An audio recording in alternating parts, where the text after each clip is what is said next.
Main হলো সর্ষে পোস্ত দিয়ে গুড়জালি মাছের ঝাল। তাই দু রকম সর্ষে থাকে, সাদা সর্ষে, কালো সর্ষে, পোস্ত, কাঁচা লঙ্কা এবং কাজু বাদাম, এই টোটালটাই মিক্সি করা হবে, মিক্সি করে বাটা হবে। গুড়জালি মাছের যে ঝালটা হবে সেটা নুন হলুদ মাখিয়ে রাখা হয়েছে। গুড়জালি মাছটা এটা এবার ভাজা হবে।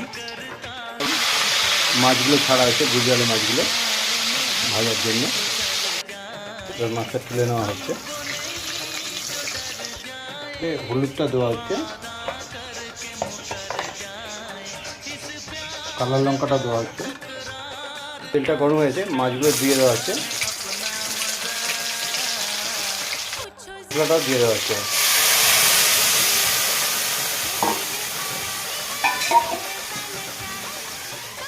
লঙ্কাগুলো ফাটিয়ে দেওয়া হয়েছে,